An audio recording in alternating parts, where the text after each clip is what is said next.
Welcome to Amjad academy. मैं physics class 12th का chapter आपसे डील कर रहा हूँ और चैप्टर नंबर 12 हम पढ़ रहे हैं और उस चैप्टर का नाम है इलेक्ट्रोमैग्नेटिक इंडक्शन। इसमें आज हम एक नया पॉइंट सीखेंगे। चैप्टर के नई पॉइंट की तरफ जा रहे हैं और उस पॉइंट का नाम है सेल्फ इंडक्टेंस। तो पिछला लेक्चर आपको याद होगा कि मैंने आपको ट्रांसफर ऑफ एनर्जी ये जो है ये चीज़ें मैंने आपको बताया था। हम यहाँ पर सेल्फ इंडक्टेंस ही हमारे चैप्टर का नया पॉइंट है। इसको थोड़ा सा मैं इंट्रोड्यूस करा लेता हूँ कि ये सेल्फ इंडक्टेंस क्या है। सेल्फ इंडक्टेंस को समझने के लिए हम जो है तो वही कॉइल वाला एक्सपेरिमेंट लेंगे। समझ लीजिए कि हमने एक कॉइल लिया है, इस तरह से एक कॉइल लिया है, कॉइल है और इस कॉइल में हम चेंजिंग करंट फ्लो कर रहे ये चेंजिंग करंट की वजह से इसके अंदर फ्लक्स चेंज होगा, इसी कॉइल के अंदर फ्लक्स चेंज होगा और वो चेंज इन फ्लक्स जो है तो ईएमएफ इंड्यूस्ड करेगा इस कॉइल के अंदर।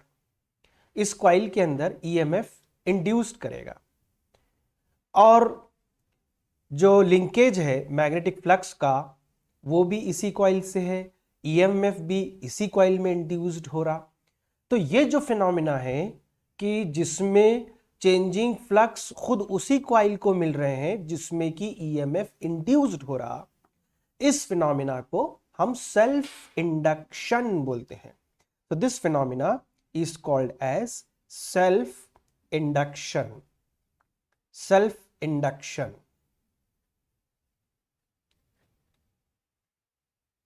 So based on this self-induction, we have this term called as self-inductance. So what is the phenomena of self-induction? How will you define? It is the phenomena in which EMF is induced in a coil due to changing flux linked with the same coil.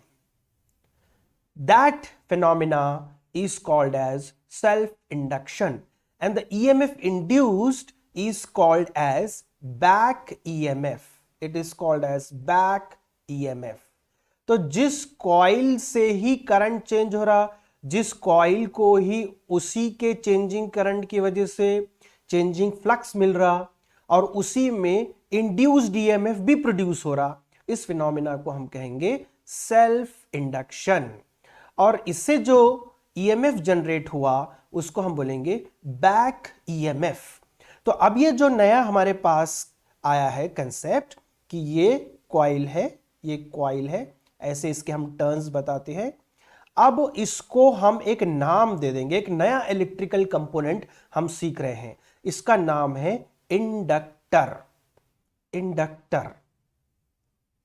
और inductor के पास ये जो symbol है इसके पास हम लिख देंगे capital L. अब आप बोलेंगे सर ये कैपिटल एल क्या है? ये कैपिटल एल ही सेल्फ इंडक्टेंस है जो हम अभी सीखने वाले हैं। इसको सीखने वाले कि सेल्फ इंडक्टेंस क्या है। तो एक नया इलेक्ट्रिकल कंपोनेंट आपके सामने अब आया है, इसका नाम है इंडक्टर। तो इंडक्टर मतलब एक कॉइल होता है जिसके अंदर सेल्फ इंडक्शन की फिनोमिना होगी जिसकी वजह से आपको बैक ईएमएफ मिलेगा। बैक ईएमएफ मिलेगा। देखिए ये इस तरह का जो सिंबल था वो रेजिस्टर का सिंबल था, इसके पास आप कैपिटल आर लिखते थे। अब एक नया सिंबल आपको समझ में आ रहा और वो है इंडक्टर का, और ये कैपिटल एल है, सेल्फ इंडक्टेंस इसको हम बोलेंगे। अब ये कंसेप्ट मैं यहां पर आपके पास लेकर आया हूं, तो इसमें मैं आपको डिफाइन कर रहा हूं कि ये जो सेल्फ इंडक्टेंस है वो क्या है। अभी जो मैंने सर्किट डायग्राम वहां पर रफ ड्रॉ किया था उसी डायग्राम का ये एक दूसरा फॉर्म है। तो यहां पर ये एक कॉइल है और ये रियोस्टैट है, ये रियोस्टैट है, ये बैटरी है और ये टैप की है, ये टैप की के है। तो जब ये टैप की को क्लोज किया जाएगा तो तब करंट जीरो से मैक्सिमम जाएगा और इसके अंदर कॉइल के अंदर मैग्नेटिक फ्लक्स प्रोड्यूस होगा और उसी के अंदर बैक ईएमएफ प्रोड्यूस होगा। उस फिनोमेना को हम सेल्फ इंडक्शन बोलते हैं। और हम जो अब स्टडी कर रहे हैं वो है सेल्फ इंडक्टेंस।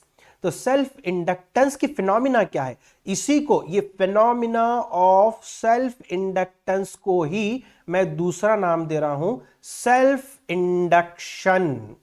सेल्फ इंडक्शन, तो ये सेल्फ इंडक्शन हो गया, या इसको दूसरा नाम है फिनोमिना ऑफ सेल्फ इंडक्टेंस। तो क्या है इसका definition, the production of induced EMF in the circuit or a coil itself due to a change in the current in it is termed as the phenomena of self inductance, या फिर simply self induction ऐसा बोलेंगे। और ये diagram से हम इसको explain कर सकते हैं। Okay, here I am now going to deal the mathematical part of this self inductance। तो आप यहां देख रहे हैं ये फ्लक्स है, फ्लक्स, ये जो चेंज फ्लक्स जो प्रोड्यूस होगा वो डिपेंड करेगा करंट पे। ये I जो है ये करंट है, I stands for here current। okay, so here I say that the flux is directly proportional to the current, the induced current I mean। तो इस पर से अब हम इसको इक्वल टू जब करेंगे तो हमको एक कांस्टेंट से मल्टीप्लाई करना पड़ता है। ये जो कांस्टेंट है कैपिटल L, इसको कहते हैं सेल्फ इंडक्टेंस। तो यहां पर ये जो कांस्टेंट ऑफ प्रोपोर्शनैलिटी हमने लिया है, इस कांस्टेंट ऑफ प्रोपोर्शनैलिटी को कहते हैं सेल्फ इंडक्टेंस, या इसको दूसरा नाम है coefficient of self induction of the coil, या कभी कभी ऑफ द सर्किट भी बोल सकते हैं। तो यहां पर ये शुरू हुआ, ये जो सिलसिला है L का यहां पर शुरू हुआ है। तो इस पर से मैं देख रहा हूं कि ये L का इक्वेशन आ गया हमारे पास, L is equal to phi upon I. यहां पर ये L था तो ये I को इधर लेके चले तो फाई के डिवीजन में चले गया, तो L इज इक्वल टू हो जाएगा फाई अपॉन आई। तो ये कांस्टेंट ऑफ प्रोपोर्शनैलिटी को नाम है कोएफिशिएंट ऑफ सेल्फ इंडक्शन, या फिर उसको सेल्फ इंडक्टेंस बोलते हैं। और ये यहां पर ये फिनोमिना हम जो है तो बता रहे हैं आपको, ये self inductance capital L। Okay, ये फर्दर आगे हमको लगेगा जब हम इसका यूनिट डिफाइन करेंगे। नेक्स्ट, अगर समझ लीजिए कि हमने जो कॉइल लिया है उसके अंदर n नंबर ऑफ टर्न्स है, तो हमको ये जो φb मैंने लिया है कुछ नया नहीं है, बल्कि ये फ्लक्स ही है, ये फ्लक्स ही है, मैग्नेटिक फ्लक्स है, इसलिए बी लेटर लगाया गया और कोई नई बात नहीं है। अब ये जो हम कॉइल ले रहे हैं, अगर उसके अंदर n टर्न्स है, n से फिर मल्टीप्लाई करना पड़ेगा। एक टर्न के अंदर φb फ्लक्स प्रोड्यूस हो रहे, और अगर n टर्न्स है तो फिर उसको n से मल्टीप्लाई करना पड़ेगा।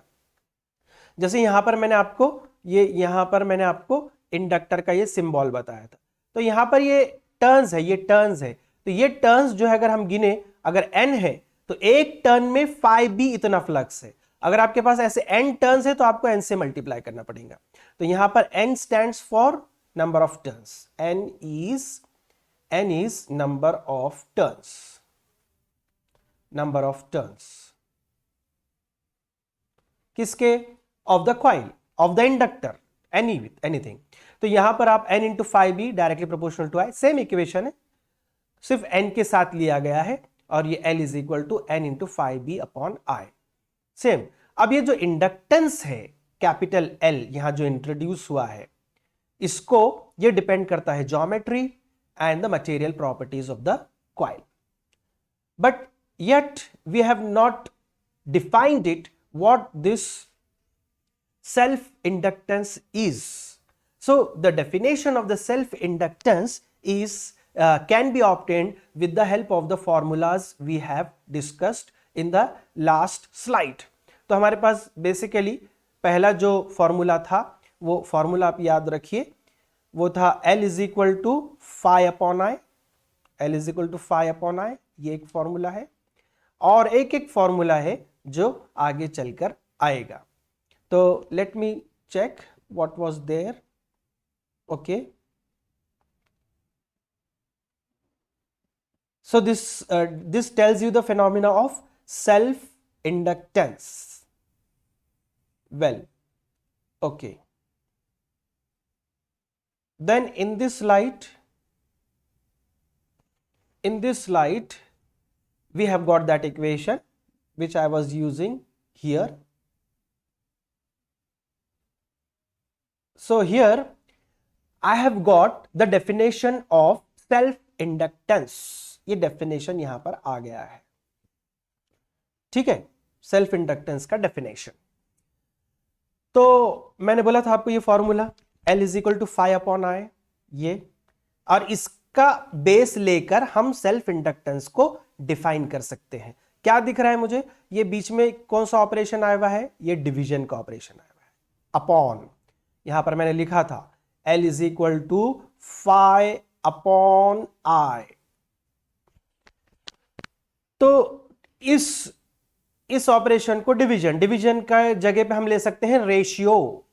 तो ये क्या है, रेशियो है, यहां पर लिखा है डेफिनेशन में, रेशियो ऑफ किसका किसका रेशियो, ये फ्लक्स है ये, to the current. So the ratio of magnetic flux linked with the circuit to the current flowing in it, इस रेशियो को हम बोलेंगे सेल्फ इंडक्टेंस। इस रेशियो को हम सेल्फ इंडक्टेंस बोलेंगे। यहां देखिए L is equal to 5/I, तो 5 क्या है, 5 क्या है, मैग्नेटिक फ्लक्स है, मैग्नेटिक फ्लक्स है, अपॉन करंट,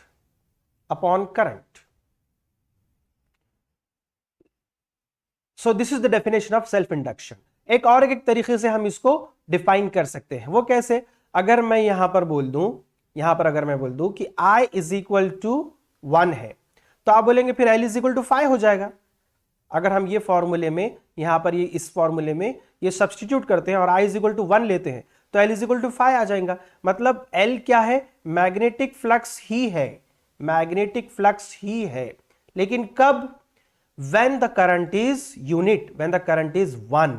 तो ये दूसरा डेफिनेशन आपके सामने है, the magnetic flux produce per unit current, unit मतलब 1 current, per unit current in the circuit is called as self inductance. ये इसका डेफिनेशन हो गया। तो दो डेफिनेशन यहां पर आपके सामने है, आप इसको नोट डाउन कर लेना, पॉज करके, वीडियो को पॉज करके इसका डेफिनेशन नोट डाउन कर लेना आपने। अब दूसरा एक डेफिनेशन ये मैंने यहां पर आपके सामने पेश किया, लेकिन थोड़ा सा इसका मैं आपको बैकग्राउंड बताना चाहूंगा। आप देखेंगे कि magnitude of EMF E is equal to induced in a coil, E is equal to, ये फॉर्मूला है हमारे पास d∅dt। बट हमको मालूम है, अभी जस्ट हमने देखा स्लाइड नंबर 2 या 3 में कि ये जो phi है, phi is equal to L into I है।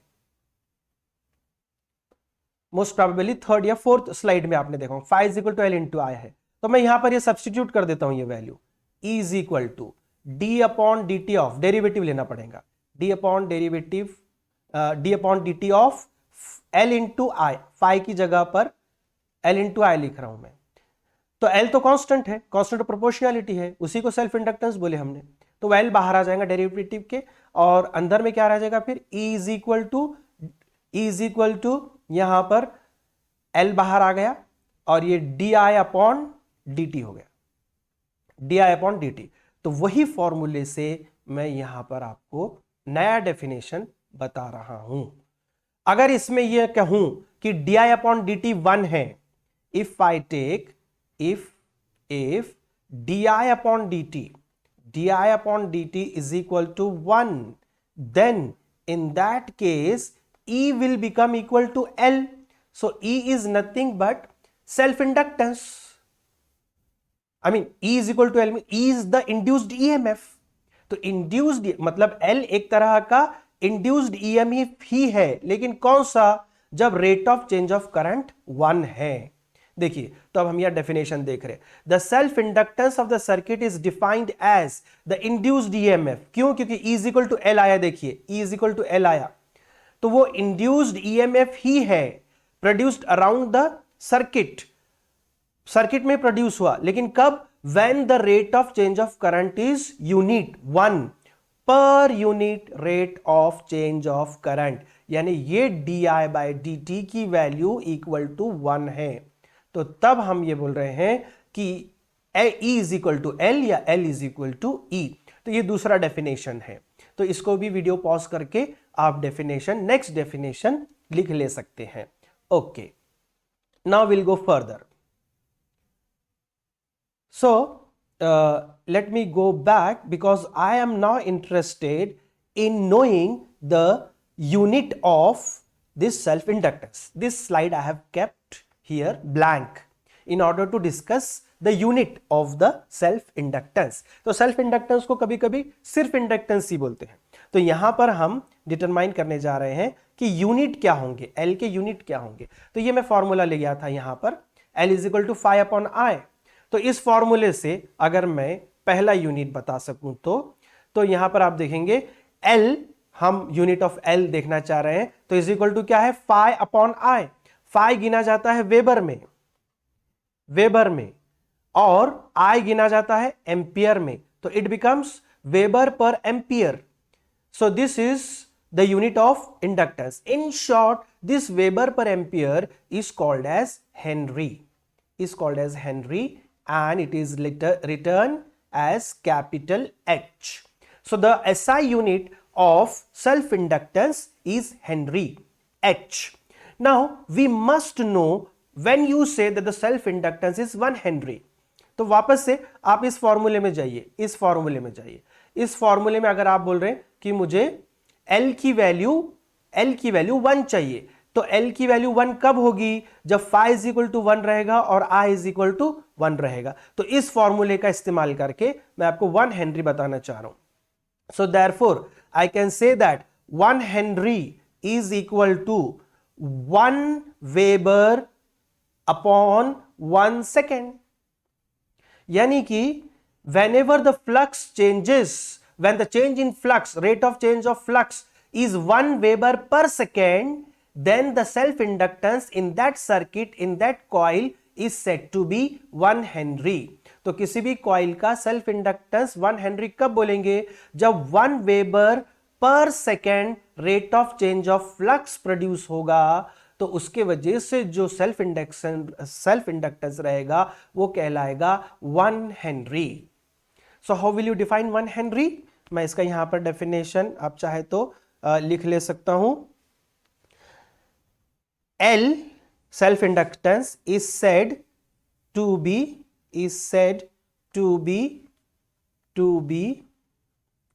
1 Henry if the rate of change of flux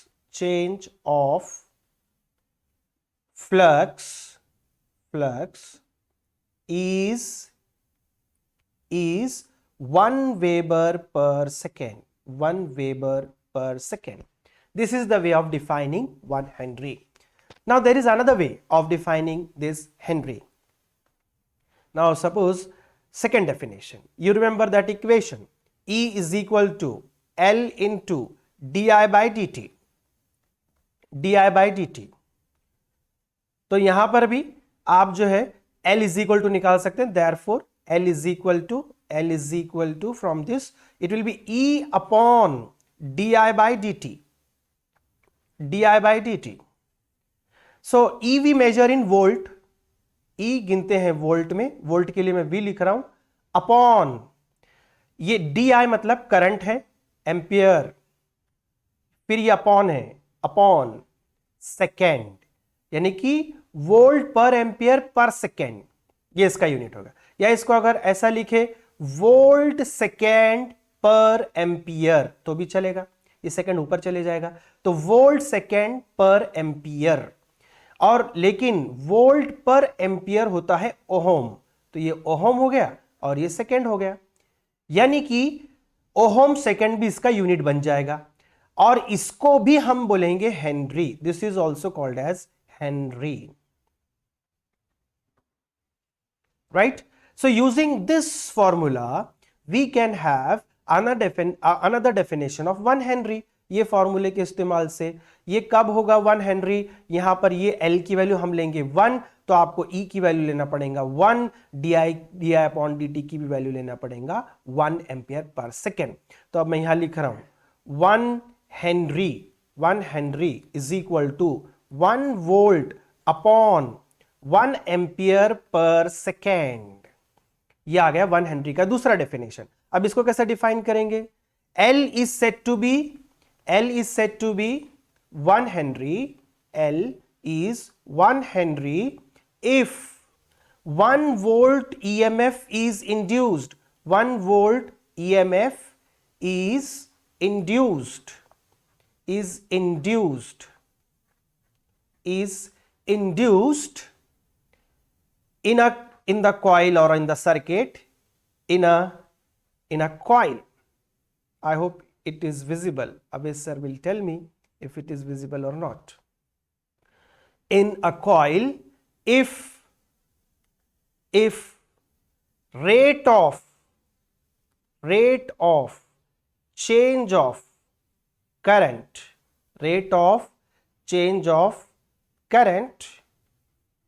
is 1 ampere per second. अब इसके आगे नहीं जाने का बोल रहे हैं sir. Okay, 1 ampere per second. तो इसमें भी आप ये वीडियो को पॉज करके 1 हेनरी का डेफिनेशन ले सकते हैं। तो unit of inductance is Henry.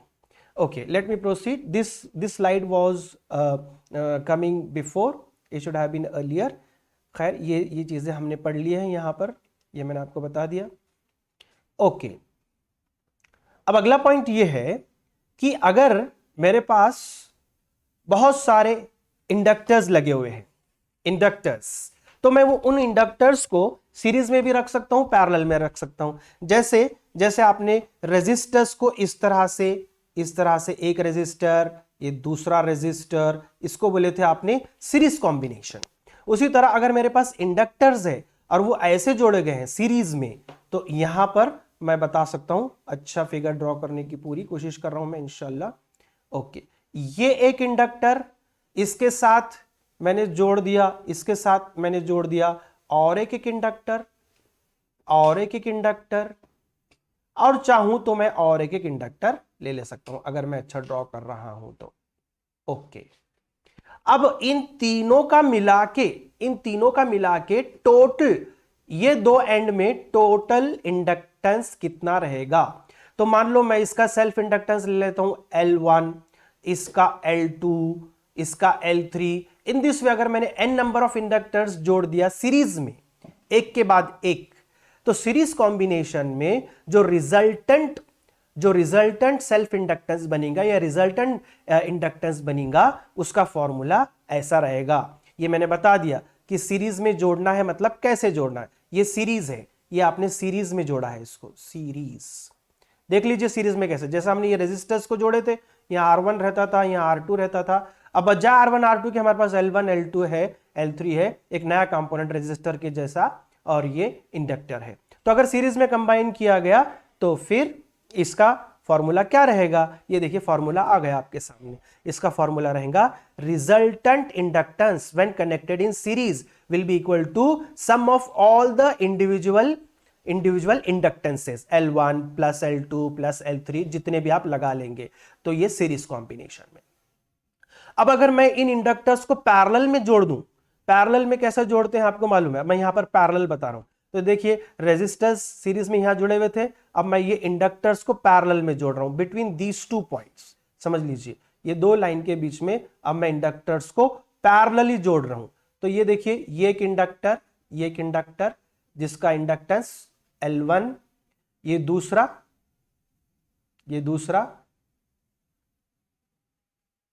और एक ला लेता हूं। इस तरह से अगर बहुत सारे, तो इसका सेल्फ इंडक्टेंस L1, इसका L2, इसका L3, ऐसे बहुत सारे अगर हमने पैरेलल में जोड़ दिए, ये जो कॉम्बिनेशन रहता है इसको पैरेलल बोलते हैं। तो ये पैरेलल कॉम्बिनेशन में डाल लिया मैंने। तो इन सब का मिलके अगर मैंने n नंबर ऑफ जोड़ दिया, बहुत सारे जोड़ दिया, तो इनका पैरेलल कॉम्बिनेशन कैसे रहेगा? तो उसका फॉर्मूला ऐसे है, 1/L पैरेलल, यानी कि reciprocal of the resultant in parallel. तो ये जो ले रहा हूं मैं, ये रिजल्टेंट इन पैरेलल कॉम्बिनेशन में, रिजल्टेंट इन पैरेलल, उसका reciprocal is equal to individual inductances का रेसिप्रोकल का सम। यानी कि 1/L1 plus 1/L2 plus 1/L3। So 1/L parallel is equal to 1/L1 plus 1/L2 plus 1/L3। In general आप कैसा बोलेंगे इसको, reciprocal of resultant inductance in parallel is equal to सम यानी जमा, addition, sum of the reciprocals, क्योंकि ये भी reciprocal में है, sum of reciprocals of individual self inductances L1, L2, L3 वगैरह वगैरह। तो इस तरह से आज के इस लेक्चर में मैंने आपको जो फिनोमिना है सेल्फ इंडक्शन वो क्या होती है वो बताया हूं। फिर उसके बाद उससे निकलने वाली जो एक नया टर्म लेकर आए सेल्फ इंडक्टेंस, इसको हमने समझा है कि सेल्फ इंडक्टेंस क्या रहता है, उसको डिफाइन किया, फिर उसके यूनिट को डिस्कस किया और फिर उसके कंसेप्ट को भी देखा हमने, और फिर आखिर में हम अगर इन इंडक्टर्स को सीरीज पैरेलल में जोड़े तो रिजल्टेंट की वैल्यू कैसे निकलती है, किस फॉर्मूले से आप निकालेंगे, ये हमने देखा। तो इस वीडियो को लाइक कीजिए, शेयर कीजिए, और अगर आपको कुछ सवाल है, कुछ क्वेश्चन है, कुछ पूछना है तो आप कमेंट बॉक्स में क्वेश्चंस डाल सकते हैं, इंशाल्लाह मैं उसके आंसर आपको ज़रूर दूंगा। और हमारे YouTube चैनल को सब्सक्राइब कीजिए, औरों तक ये अच्छे वीडियोस पहुंचाइए। इंशाल्लाह will continue in the next lecture.